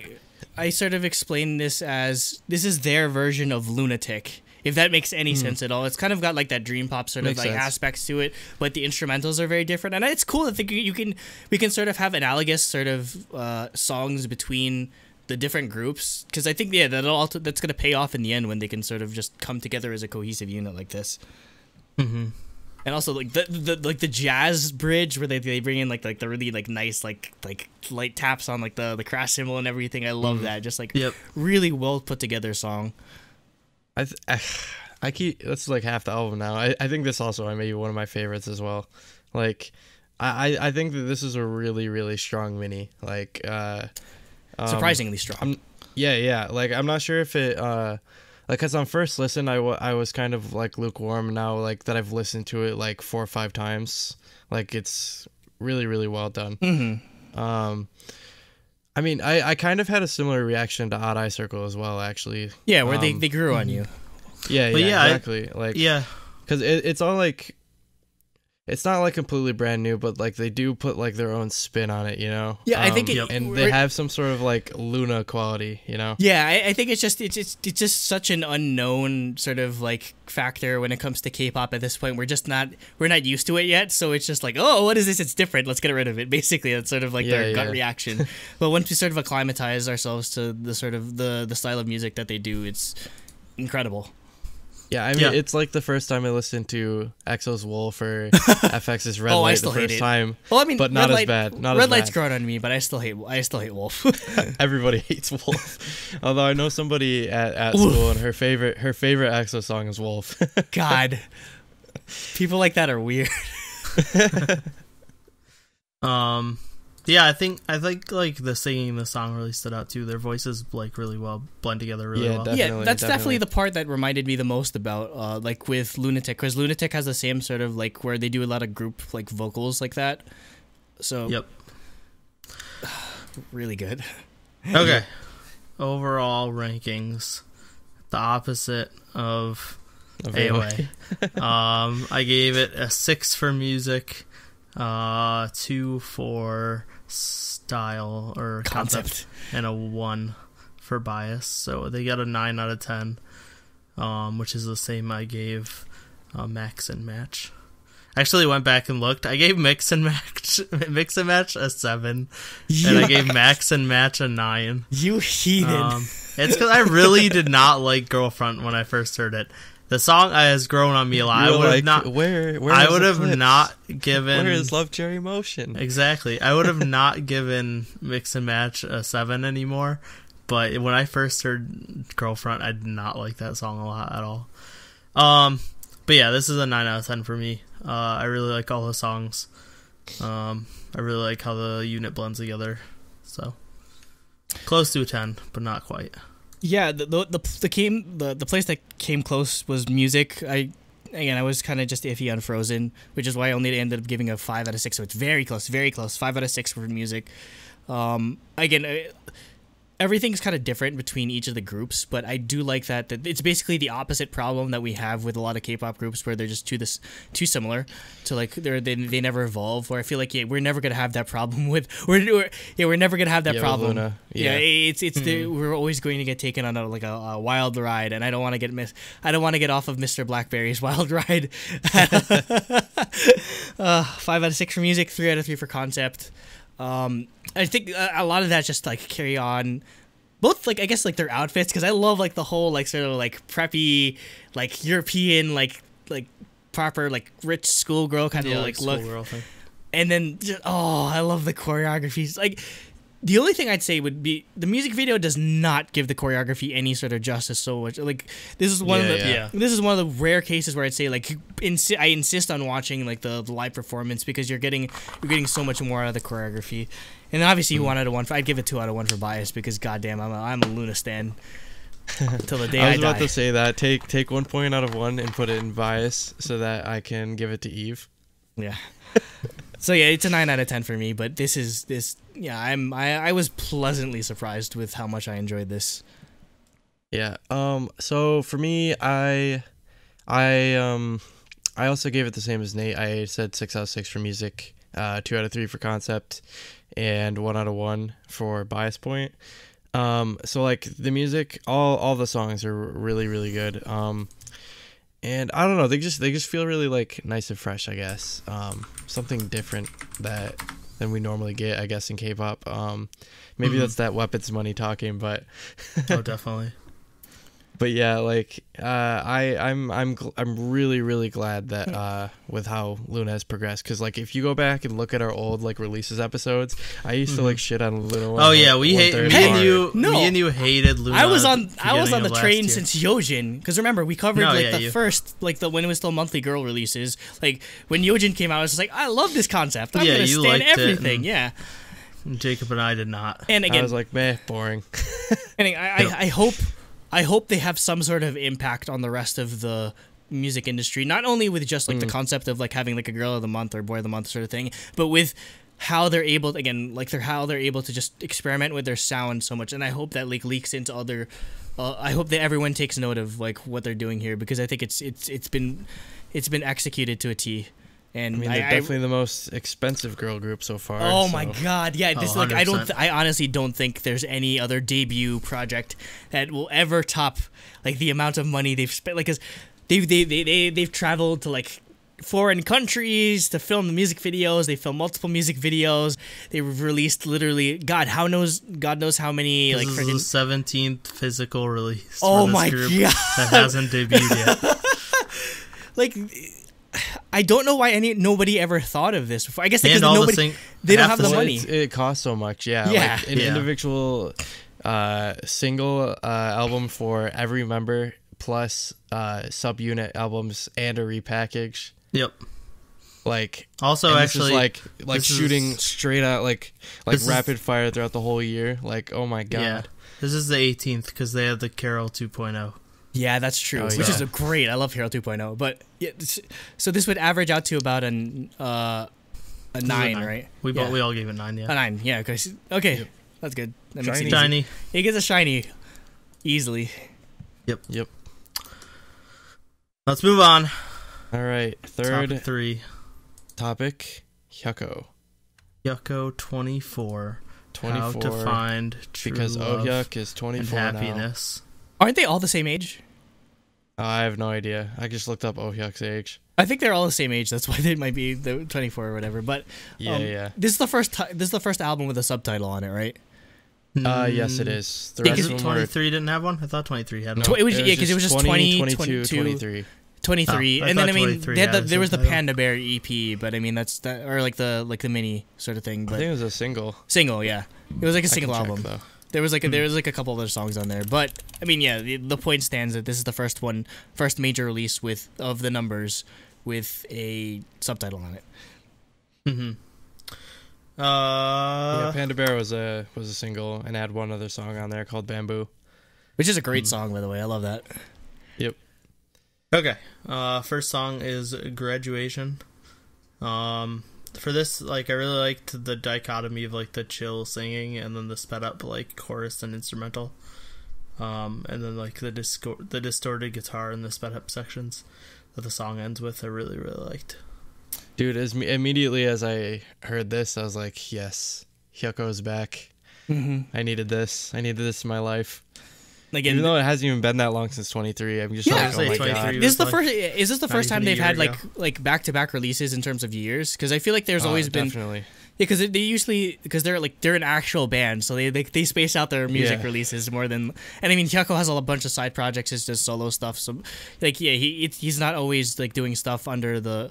He's not doing stuff under the Hyukoh band sort of thing. Mm-hmm. Mm. But like with this. Again, I'd say this is like the most familiar in terms of sound. Definitely like the most indie of the tracks. Great falsetto harmonies of as usual. The guitar riff during that chorus, again, like perfect. Love that part. Again, like Nate, you mentioned with the tempo change. Like, again, Jacob, this is right down your alley where it's Foo Fighters, like soft chorus, soft verse, loud chorus sort of thing. And this is the type of music I used to like listen to before I got into K-pop. Was all like alternative indie pop, indie rock stuff like this. So yeah, like this is already down my alley. Like that's one of the reasons I love Hyukoh is they really hit that spot that I've been I guess like missing out on because I've sort of averted my focus away. Yep. Yeah. Yeah, it's like the same thing I get with Dreamcatcher and Stray Kids. Yeah, we give me that like metal, give me the like rap rock, like that I don't listen to through anymore. a Korean lens, which is why I feel like a lot of these groups do well because they're giving us a new sort of perspective on familiar, at least to Americans, sort of sounds. Yeah. But. Hyukoh is one thing I'm gonna keep definitely repeating throughout the rest of the review is Hyukoh wears their influences, to steal a line from Anthony Fantano, they wear their influences on their sleeve. Like, you can definitely tell, like, they're trying to go for, like, this, like, very 70s, like, hard rock type of vibe. Like, even the ending is very, like, if you listen to a lot of, like, old Led Zeppelin, they got the same sort of, like, effect where, like, the guitars just go, like, super delay. It's, like, very, like, hazy sort of, like, thing. And then that's how they'd outro the song. Like, that was a very popular sort of technique back when, like, during, like, the hippie era, like, when, like, that sort of, like, that kind of music was coming out. So they're very... The attention to detail that they have in sort of, like, the era of music that they're trying to capture is very well done. Yeah. Like Hyukoh is probably, like, if I were to, like, show any, like, Korean group to my dad, like, this is who I would show him. Yeah. Because this is just, like, the stuff he listens to. Like, you know, like, you know, just, like, straight up just, like, good rock and roll, I guess, you know? Like, it's just, I don't know. Hyukoh is just, like, I honestly, I'd show them to anyone and be like, dude, this is a fantastic band. Yeah, regardless of whether you like Korean music or not, because I feel it's something that sort of, I feel like this transcends the boundary most, because it's familiar enough of a sound that the lack of language or like familiarity, and I mean, hey, Hyukoh released a lot of English songs too, so they're very accessible. Yep. Next we have Skyworld, which is kind of like an intro to the title track, but not, because it's not the first song on the album. I don't know. This was a weird sort of but setup. yeah, like, it's really it's weird. Like a music box. I like the organ part with his voice. There's like an organ part following the singing that I really liked, and then the music video, I have no idea what the hell is going on. It's so weird. He's like a tiki head, or like he has like grass for head. He has a mountain. Yeah, and then like they're on his head or something like that. I don't know what's going on. And then he puts a giant beanie on. Yeah, they need to sell that. They definitely need to sell a giant ass beanie that you put over. Wait, we actually no. I want somebody to cosplay this, like, dead ass. I need somebody to cosplay. If it was covered in blue hair, it would be like Marge Simpson. Oh no. But in terms of my thoughts on this song, again, in terms of like wearing their influences on their sleeve, this is just straight up. They're trying to emulate like Sgt. Pepper's Lonely Heart Club Band, like Beatles, like conceptual kind of style sort of thing. And I mean, Hyukoh is like, the members have even like gone out and said like, yeah, like the Beatles are one of our biggest influences. And I mean, yeah, like, you really can see that in this kind of stuff. I don't think there's any artist that hasn't been influenced by the Beatles at some point, because pop music was influenced by the Beatles. Like metal was like Helter Skelter was sort of like the like proto metal in some degree. Like almost every genre of music has been influenced by them, so it's no surprise that where their influences come from. And I think this worked well, especially with the weird ass music video. Yeah. Like, as I was saying before, it's kind of weird, like, Oh Hyuk's voice in this one, it's almost like you're, like, winding up a music box. Kind of, I guess the instrumentals sort of help with that, but I think it's interesting, and it's almost got, like, this sort of this, like, church choir aesthetic to it, I guess. Like, you're singing out of a book, which I think definitely was probably intentional, like, for this definitely. Sort of, like, there's like an organ in it, so like, yeah. And I mean, organ was definitely popular back in like 70s. Like Doors loved using their organ sort of sounds. Yep. Next we have Love Ya, which is the title track, and this is like pretty much like straight what I expected from a Hyukoh title track. Like, it's acoustic indie pop rock. There's a lot of percussion fills, like a lot of falsetto. There's like the chanting, singing that they like doing. Pretty much exactly what I expected. I like the aesthetics of the music video, but is it just a giant swinger party? It's like, are these it's really weird? weird. Yeah, there's just like weird European shit. Yeah, they're just in like a weird European house with just like a bunch of couples, but like I can't tell if it's a swinger party or not. But I mean, I'd say the message of it is pretty. The message is good, yeah. There's like, I'd say like for a Korean group, it's pretty bold of them to just have like a lot like straight up dead ass like LGBTQ representation in the album, or like the music video. So that's great. It's age gated because there's like naked people everywhere. Yeah, there's There are boobs in one shot. Yeah. As for what I thought of this, this is basically like, again, like following with the sort of Beatles analogy. This is again like very heavily influenced by them, and I'd say what brings that over, or what brings that to like the, I guess, the head is the drums on this are incredible. Like Ringo Starr, like as a drummer, like he got shit on because like, oh, he has like such a basic kit, and like all he'd do is like like really like simple fills, but they were effective in how he was very effective in using like what like the simple kit that he had, and like having that add to the music. And I feel like that it's very well, it's like it's utilized in the same way here. So like I love that aspect of it. Again, like the really cool filter that they have on like the twang, like sort of like thing that they have on the guitar. It's so good. Again, like that especially like the bridge where it's like na na na na na na na, like that whole like vocalization thing, and very like Beatles-esque. This is basically the tomboy of this album. Like it's sort of like the slow-paced one. It's the one that's obviously going to be the most prominent in the entire music of the entire album. So yeah, it's another huge hit, and I like that.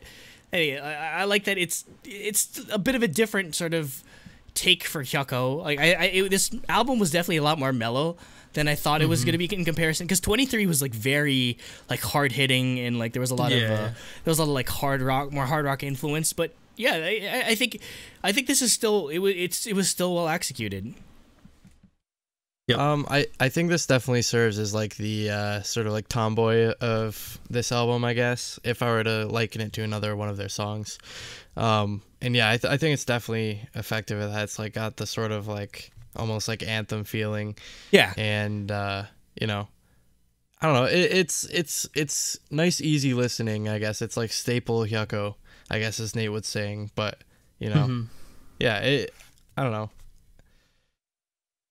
I don't know. It's weird for me to talk about music, I guess, still, even though I do it on a weekly basis. I was gonna say we do it. Yeah. We've been doing it for a year and a half. Yeah, I will, like, it's different, but I'm surprisingly still high on like the sound that they went for this album, because it's just the execution was just so well done.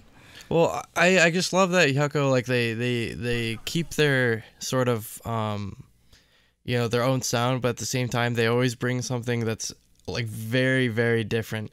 Like 22 and 23, it's like night and day. Yeah. And like 23 and this is like night and day.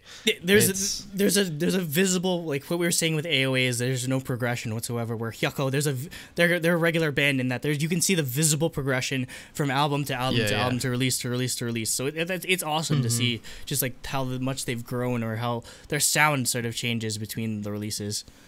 Yeah, and that is why they're like one of my all-time favorite bands, like period, overall. Like I absolutely love Hyukoh.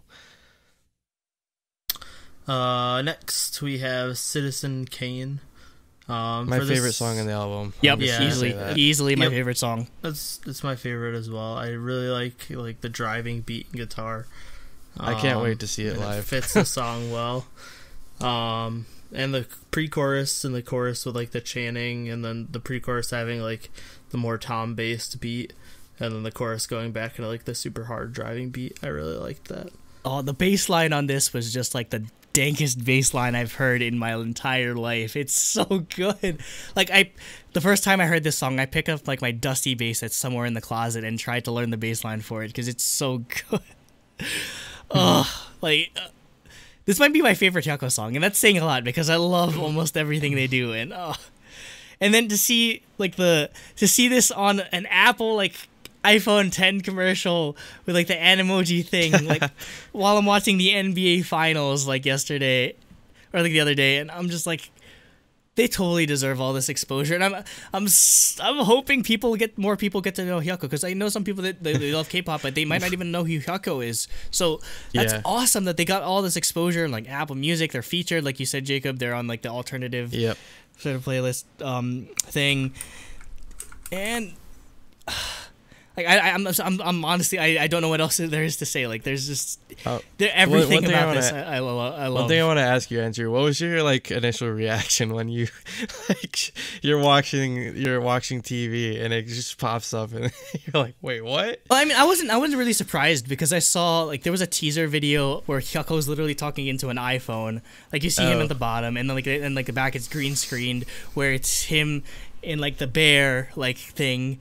Like the bear emoji, like saying like, "Oh, our newest single, like Citizen Kane, is out on Apple Music." He's obviously speaking in Korean, but yeah, I'm just like, oh, okay, that's I guess is that a thing? Is that a thing with Hyukoh now? And I'm just like, oh my god, like seeing it in like where was a kind of a, or actually no, that was a good game actually, but it was awesome. And no, like the NBA Finals is one of the most. There's a lot of eyes on this. I mean, maybe not as much because it's like the third straight year of fourth straight year of freaking Golden State and Cavs, and I think they're getting murdered right now, so it might be a sweep. Oh god, they're getting murdered. That's probably over. They're getting murdered last time because we were watching it when we were in Austin. Yeah, so like there's still a lot of eyes on that, and that's awesome. That like I want to know how they got like in touch with Apple, or like what Apple sort of like must be a fan at Apple. Yeah, that's but what I mean, my guess would be. If you've looked at the history of Apple commercials, like dating back to like the iPod, you know the music that they use in their commercials become like iconic. Like U2 kind of had like a second resurgence because like everyone's like, oh, that's the song I heard in the like people like associate music with like what they see in the commercial or whatever. So. Mm-hmm. Like, well, yeah, like that's another thing. It's like I was reading about it. I think it was on Medium or something, some kind of article. And it was like they always use alternative and indie music on commercials because it's like sort of a genre that literally everyone can like. Yeah, like and whether you're it's into great country advertising or music. rock or pop or whatever. Yeah, it's like it's very, very accessible. So yeah. Yeah. So.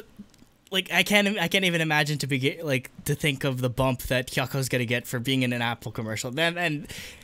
For them to be like, of all the K-pop groups that have existed and have been popular throughout the years, for Hyukoh to be like the one to get an Apple commercial, that's awesome. Yeah. Next we have Gang Shiel. I looked it up. Shiel is a Austrian painter. I don't know what Gang Shiel is though. This is just like a more chill indie pop, like pop rock song. I really like the super high pitched distorted guitar. It could be a synth. I actually can't really tell if it's distorted guitar or synth. It might be both. I think it's guitar, to be honest. I think it is like guitar, or just they're using the really high like frets. Yeah, it could be synth, but I thought it was like just super distorted guitar too. But that was like definitely the most standout part of the song for me. I'd say this is definitely it's kind of the weakest of the album, but I still like the folk vibe that it's got going for it, and obviously like the vocals are very well done again with Hyukoh. I really appreciate this track on the album because I like how like laid back it is, even compared to like how laid back the other songs are. I think it's a good like I guess the word we've been using is palate cleanser, so to say, before the the ending track, the finale of the mini album or EP, I guess. Yep. Yeah, because you could see a gradual build up between Skyworld to Love Ya, and then it just peaks. It peaks at Citizen Kane. They sort of bring it back down with this song. So yeah, you can. There's thought put into the arrangement of the album tracks. Yeah. Anything else? Nope. And last is Goodbye Soul. So I thought this was gonna be like piano based ballady song because of the intro. I gotta listen to this song as I'm leaving Korea next year. Yeah. But then this is gonna be like this is the end of your Korea vlog. Yep. It's the ending credits. Yep. But yeah, like then the drum comes in. I really like how it builds the chorus and just like gets harder with the singing and the instrumentals. Yeah, definitely. This song is like an interesting blend of between like the sort of piano parts. It's kind of and like the more upbeat with the drums and the guitars going of the like I guess the verses and the chorus, but it's kind of an interesting blend of like 90s Britpop with like kind of like the sound of early Coldplay. If that makes any sense. So I'm thinking like when I think of like the vocals, especially like the kind of vocals that he's going after is very like reminiscent like Blur or Oasis, or like the effects that they have going on their guitars. It's very, again, they're wearing the influences on their sleeve, and again, it works well. It works very well. And again, you don't really like, even Oasis has kind of gone away from this kind of sound.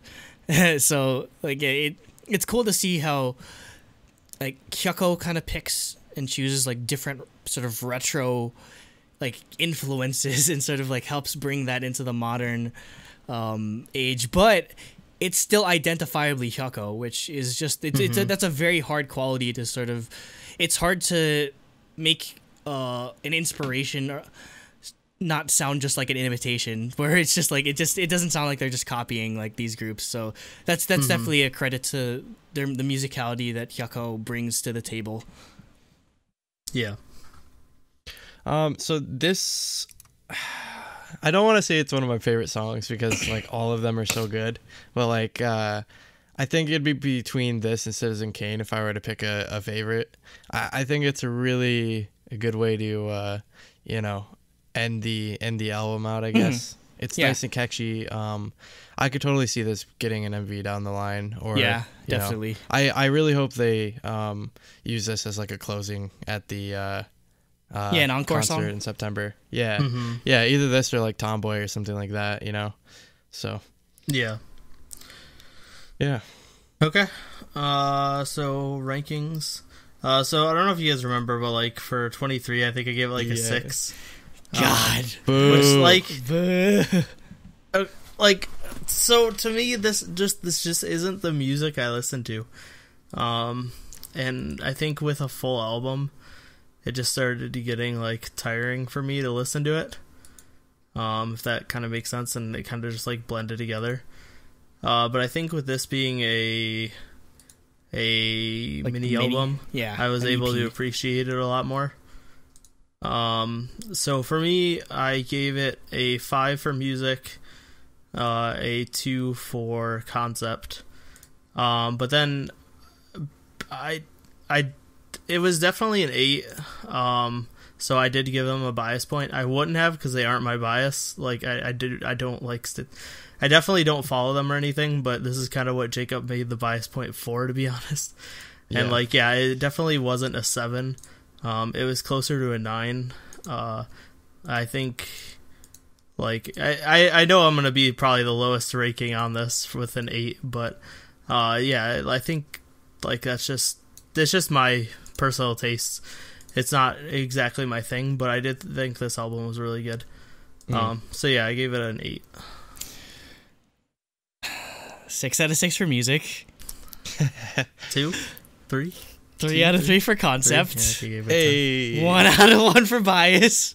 Jacob give it a 10. Okay. Did I ruin it?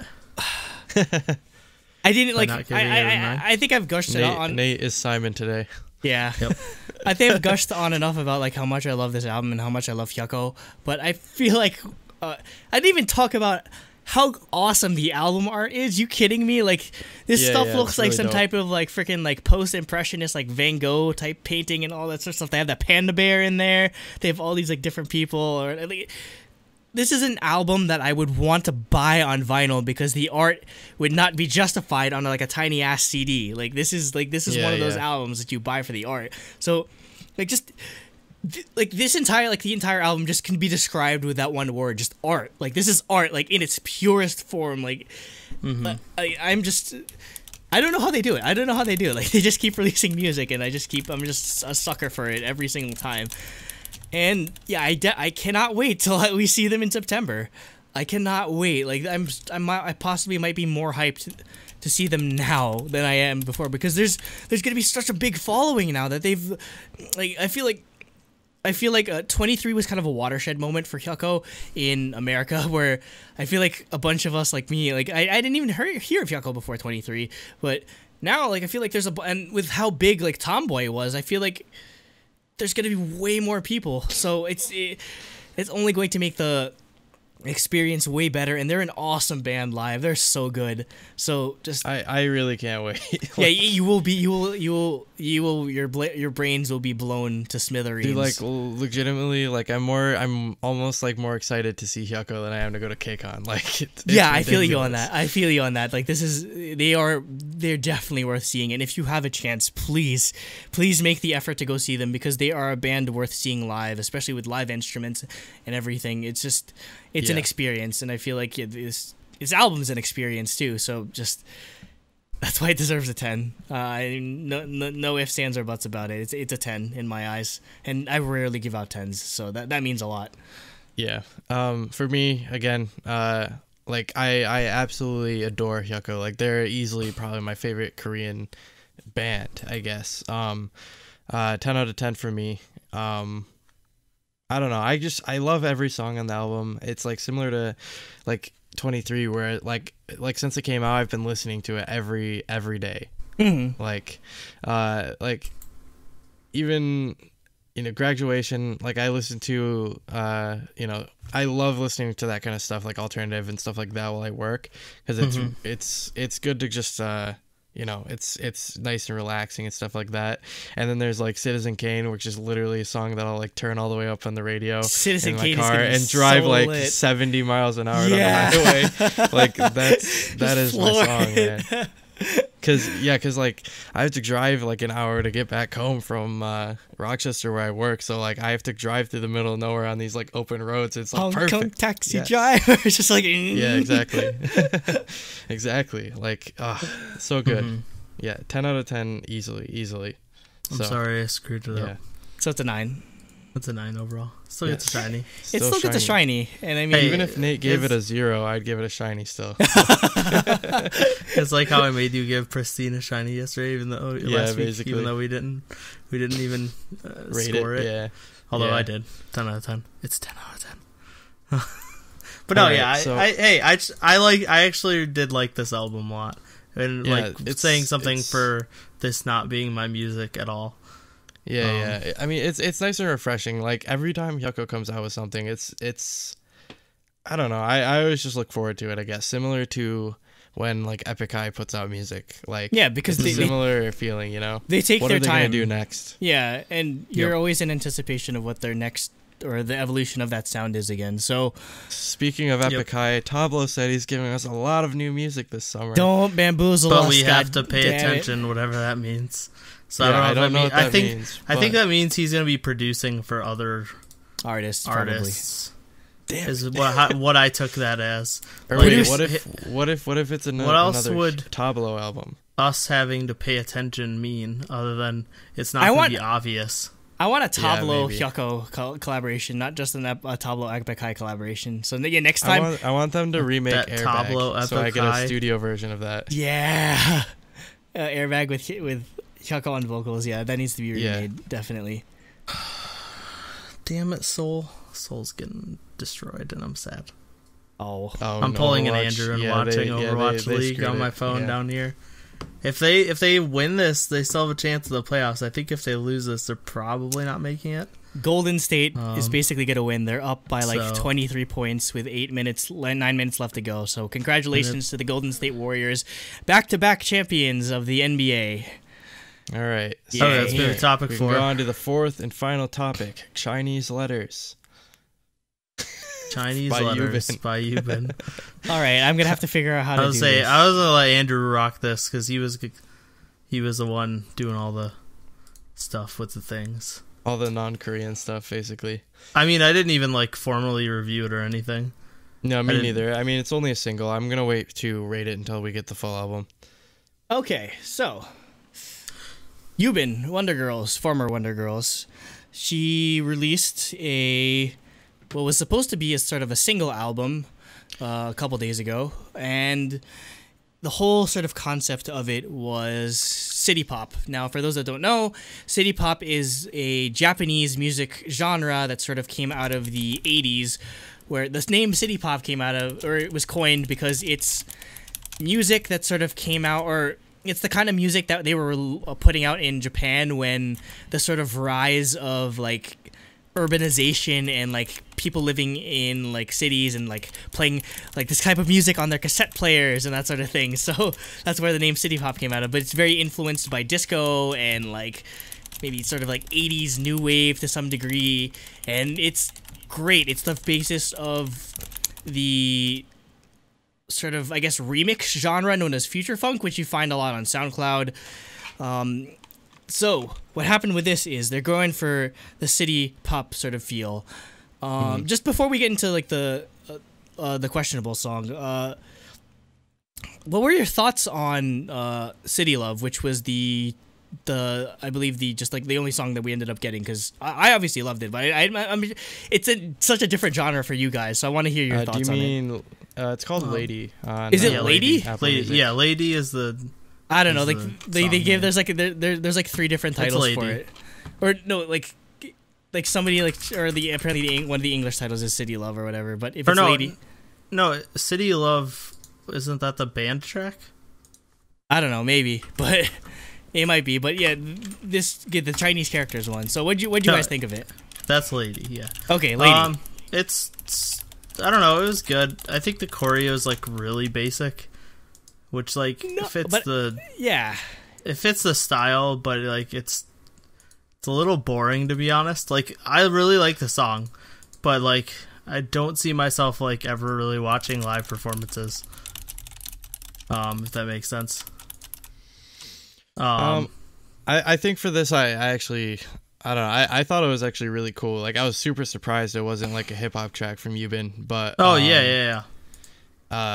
Like I don't know, I'm kind of pleased with this, because I think it's kind of a cool concept, going like way back, like early 80s sort of style, so yeah, I don't know, the glamorous sort of, I guess Andrew, you called it city pop. Like I think it's a cool concept. So yeah, I really like the song and concept. It was just the choreo though. It was just like, but I mean, the choreo is amazing. It fits the 80s. Yeah, just like the style. The sort of, yeah, it works so. I'm just like infinitely in love with this entire like aesthetic. Like there's so many, like the music video I can get so many wallpapers out of, and the song. Well, yeah, I love the music video and the style and everything. The song is just so perfect. Like this is the kind of music I listen to outside of K-pop, and I'm just like, oh, I get more of it in K-pop. Are you kidding me? Yeah. This is my dream come true. Honestly, I'd like to hear some remixes of this song. There is actually I have it linked to I think I have it linked to the playlist later. But there's a remix. Oh, cool. I think I have it on like it's on SoundCloud somewhere, where somebody made a like future funk, where future funk is basically they take these old city pop tracks and then they sort of like speed up the tempo. They add a bit of like mixing and like to it, or they add effects to it, and yeah, it sort of like remix, or it makes it into a brand new song. And I love how it's introducing this sort of like older, more obscure genre, at least to us international folks, to an obscure genre that we never really heard of before. And it's awesome. And like all these people that do future funk are like from like Russia and like Mexico and America and like all around the world, like sort of like just discover. It's mostly rooted in like anime and like Sailor Moon and like all this sort of stuff. I think like just like really capturing like the sort of Japanese like anime, like early like 90s, late 80s like aesthetic of that sort of like almost essentially like vaporwave to some degree. So speaking of future funk, this is where we get also, into. Shout out to the Datsun in the music video. Oh yeah, I want to like clarify. Like I'm not down on this. I really like the song and like the style and everything. Yeah, I do like it a lot. But now we get into like the sort of plagiarism aspect, which is kind of what I wanted to talk about mostly with this track. So they release a teaser that, which a future funk artist named Night Tempo, who one of my personal favorites, sort of pointed out, hey, this kind of sounds like, what's her name? Miria Takeuchi's Plastic Love, which is a very popular city pop track that was very popular artist back in like the 80s in Japan. So what ended up happening was, or initially there were reports that the release was going to be delayed. The physical release, the music video was still going to come out the same day, but the album release was going to be postponed while they waited for everything to the copyright thing to clear. However, it never cleared, and they completely axed this song off of the album completely. Okay, so they're not gonna come out with it. Okay. Yeah, it's never gonna be released because it'd be somebody at JYP leak it, please. Yeah, please. We need some Edward Snowden type shit. Like, I want to hear this song so bad. So, or like what happened in SM, like they leaked the Jessica version of Catch Me If You Can. Yeah. So what we're going to do here, and this is one of the only times we'll do it because I feel like this is relevant. We're going to play the clips of the two songs back to back of Plastic Love and this, like, maybe City Love, or like the whatever the teaser was called, the actual song was called. So this is the part where you guys don't have to or can't talk. So I'm gonna play the first clip, or go back to the beginning of the first clip, and this is the song by Yubin. It'll play. Oh no, don't suck me. Okay, there we go.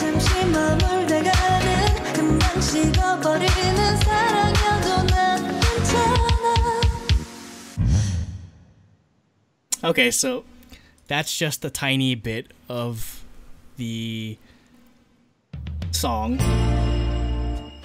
And this is going to be the actual song of Plastic Love. So let me just skip ahead to a relevant part. Holy crap, it's 8 minutes long. I didn't know that.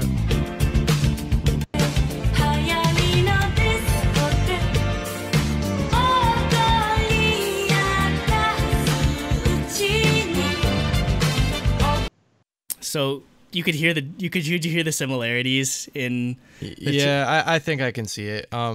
By the way, I think I've seen this picture before, like in several places. Yeah, it pops up in my. That's how I found it in my recommendeds. That's how I ended up finding the song. I wonder if maybe I've seen it on SoundCloud, like it was something you saved or whatever. Possibly. But yeah, Nate, could you hear the similarities between the two songs? Yeah, it's definitely there.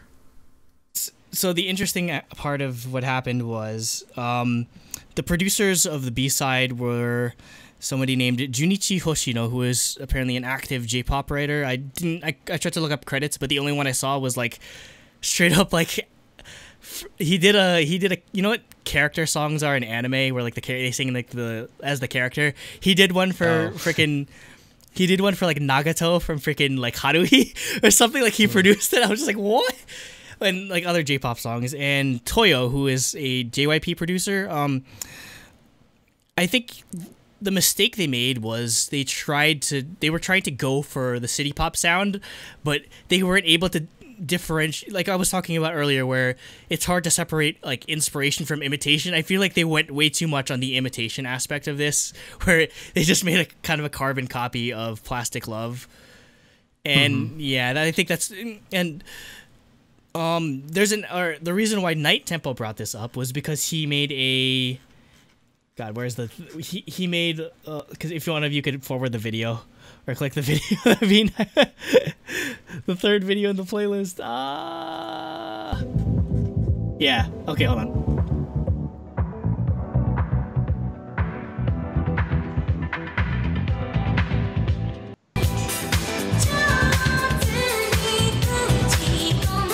So yeah, he made that remix, and so he's obviously be like one that could notice the similarities. Familiar with the song. Yeah, he noticed the similarities immediately, and I was not able to corroborate this information yet, but somebody in the Reddit thread said that on Night Tempo's Twitter, he said that way before any of this happened, he said that he was working with JYP on something. So it's very interesting that they ended up dropping him, going with other producers, and those other producers get in trouble because they copied a song way too much. I wonder if he called it out during production, and then they're like, all right, you're out. Maybe, but yeah. I mean, like, I feel like it would have been better. Maybe he was salty because they kicked him out. Maybe, probably could have been salt too, but I feel like JYP or Night Tempo did a remix of "Married to the Music" by SHINee, so he that's cool. Yeah, it's an awesome remix. I'll link it in the description. So he makes good music, and he obviously follows K-pop. So yeah, for him to notice it, it's kind of interesting to see like these two worlds colliding. And that's awesome that they were actually willing to work with actual future funk, like SoundCloud producers of like this kind of music. I wish it worked out, because I feel like he would have done a good job making something more original sounding. And it seems like these producers that they hired didn't necessarily have the familiarity with the genre as much, which is why they ended up making too close of a copy, where they didn't have the skills to make an original enough song. So yeah, I guess I want more overall thoughts from you guys on it. I don't think it's such a big deal, but because like I can see the similarities, but I don't know if it's necessarily, I guess, a dead ringer. Which, again, like I've seen people say before, like a lot of K-pop fans like downplay the plagiarism stuff aspect, but at the same time, a lot of haters like really upplay it. Yeah, it's got both ends of extremities. Yeah, so I don't know. I'm kind of on the fence with it. So yeah. I think it could go either way, but like. I think it's good. I want them to eventually get the copyright or something at least, so we can hear the song. Yeah, you know? Yeah. Like like grant royalties to the original artist at least, or something. You know. Yeah. I don't know. I think overall it's good that they like the fact that they caught it beforehand and like just saved. Because the thing is like. The really shitty thing about all this, like anytime this comes up, yeah. Well, it's her solo debut, and like anytime a big plagiarism scandal comes up, it's Yubin's fault. It's the artist's fault exactly. When she didn't produce the song, like she's just the person singing it. Like it was produced for her. Yeah, it's like so don't shoot the messenger. Yeah, so and like that really sucks about it. So that's why like I think overall it's a good thing. It sucks that we're not going to hear it, and like maybe it isn't plagiarism, maybe it is, but I mean clearly there would have been a problem, or they would have released it. If they thought there wasn't going to be a problem, they would have just released it. So like there was clearly an issue with it. So overall I think it's a good thing. It sucks. What I'm really interested in is how the physical release, like they're gonna have to reprint every album. That's not cheap because this came up like very right before the album came out, like a few days. So that means they're gonna need to reprint every album, ship them all out. I wonder if we're gonna see rare pre I would pay, because you know how like there was a year where NBA made their basketball game, or EA made their NBA basketball game, and they never released it, NBA Elite 14 or whatever, and there's copies going on like eBay for like hundreds of dollars because it was never officially released. Like honestly, if somebody has a copy of this, I will pay so much money just to hear this original song, and I promise I'll never leak it. I just want to hear it for myself, please. I'm so desperate. I love this music so much, and I just at the thought of this being like locked away in a vault somewhere and we're never gonna hear it just kills me inside. Gotta plan a heist to steal it from JYP's servers. I'm gonna steal the Declaration of Independence. No, but if anything, it's kind of shitty situation for like Yubin, and it's interesting that if Night Tempo never makes that tweet, we never get this situation. That's very interesting that a tweet has that much power. But overall, I think this is still sort of a positive thing, because I love how it's introducing people to this music genre that they might not have ever bothered listening to, because there's sort of a controversy element surrounding it. Like a lot of celebrities, like any publicity is good publicity in some way. And I mean, despite it being sort of a shame, and I want JYP to continue, or next time Yubin has a solo release, I want her to keep going at this, because it's such, you don't hear this kind of music, so she has a niche that she can sort of fall into, and I feel like it still do well. Like it has like 1.4 million views, and I think that's a pretty good start as it is. So just go about it the right way. Like make sure if you're going to sample, clear your samples first, or write more original sounding music so it could be like Lady, or like whatever the title track's called in the Chinese characters, so that it can actually come out, because this is an awesome genre to sort of for K-pop to dive into, because the only song that we've ever heard this even like explored in maybe is like CLC's Where Are You. So I this is a genre I feel like that can work so well in K-pop, because the whole retro 80s 90s vibe is like it's popping off right now. So it's a no-brainer, and I really hope that they're not discouraged, or I hope that they don't change her like the next concept completely, because they're so afraid of running into a copyright situation from this. I think it'd really be cool to have more music of this type in K-pop, because you know, it is something new and fresh. I guess that's the word of the day for me. It's fresh, but like stay fresh. Yeah, you know. Splatoon. I think that's basically all I wanted to say.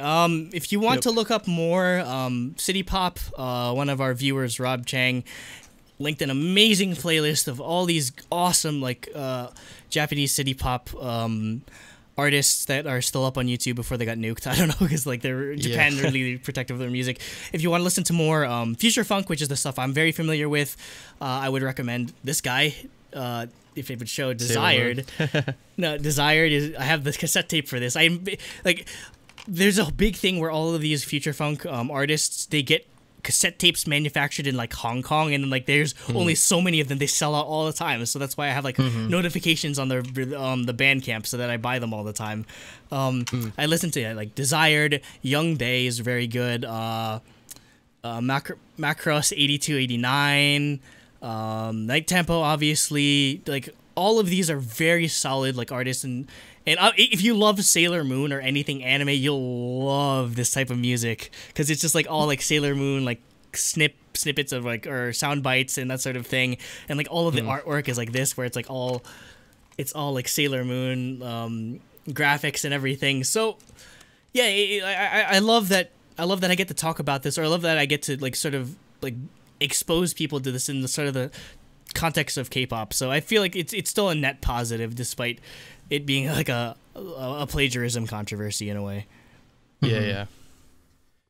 Well, I guess that's the show. So thanks for joining us. Again, if you're new, subscribe, leave some comments. We love the feedback. Yep. And if you've been a fan for a while, or if you think you're going to stick around, join our Discord, Facebook groups. You can keep in touch with us there and suggest topics and partake in discussion. So, yeah. Good news. Soul Dynasty 1 Map 1. Barely. What do we have upcoming? Right. I'm sorry, I keep saying that I want to do... I want to get this thing out, but I've been so busy moving, and I might get to it maybe the week of KCON or the week before. So I promise I'll do my best to get it out though. But I've just been packing all day, nonstop. So Nate, you have unboxings, I know. I was gonna say I'm in the same boat where I keep saying that I'm gonna edit this massive pile of unboxings that I have, and then I'm not. And I just got 3 more in because I got Polpogon, and I got Unity, and I got this massive pristine book. It's huge. God, that looks huge. Like a vinyl. What is that? It's the size of a vinyl, but it's like the highest quality photo book I've ever seen. It's insane. Oh wait, go back to that picture. Go back to that picture. I don't know. God damn it! I think that was Yubin.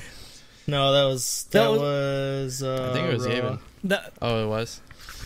She's another one that's growing on me. It might I don't be really know which one it was, so I don't know what picture it was. All I saw was ears. Oh no, that was Killcon.